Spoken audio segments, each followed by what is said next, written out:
অনেক পাপ আছে যে আমাদের এই পাপের মানে ভোগ করতে হয়, পাপের শাস্তি ভোগ করতে হয়। তবে সামনের দিকে ভবিষ্যৎ ভালো করার জন্য যা যা করা লাগে তবে করার জন্য প্রস্তুত আছি।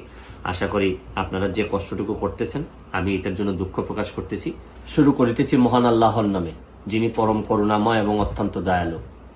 আজকে 2-3 দিন ধরে আমি নিউ ইয়র্কে বসেও আমাদের এলাকা, বিশেষ করে মাধবপুর এবং সোনারঘাটে অনেক লোকজন ফেসবুকে লেখালেখি করতেছে। প্রথম বিষয়টা হচ্ছে গিয়ে যে অনেক পাপ আছে যে আমাদের বাপ চাচারা করার পর আমাদের এই পাপের মানে ভোগ করতে হয়, পাপের শাস্তি ভোগ করতে হয়।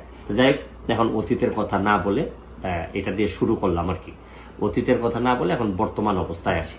আমাকে অনেক জবাবদিহি করা লাগে, আমি জবাবদিহি করার জন্য প্রস্তুত। তবে দোষাদোষিত করবো, আমি সিদ্ধান্ত নিচ্ছি যে প্রয়োজনে আমি মাধবপুর সোনারঘাটে মহাসমাবেশ ডাকবো।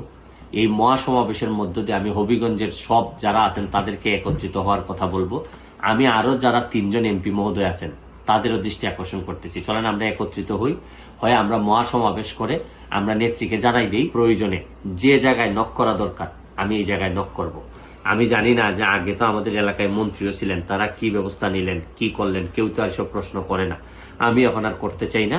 তবে সামনের দিকে ভবিষ্যৎ ভালো করার জন্য যা যা করা লাগে করার জন্য প্রস্তুত আছি। আশা করি আপনারা যে কষ্টটুকু করতেছেন এই কষ্টটুকু আমি এটার জন্য দুঃখ প্রকাশ করতেছি। আপাতত ভালো থাকবেন, সুস্থ থাকবেন।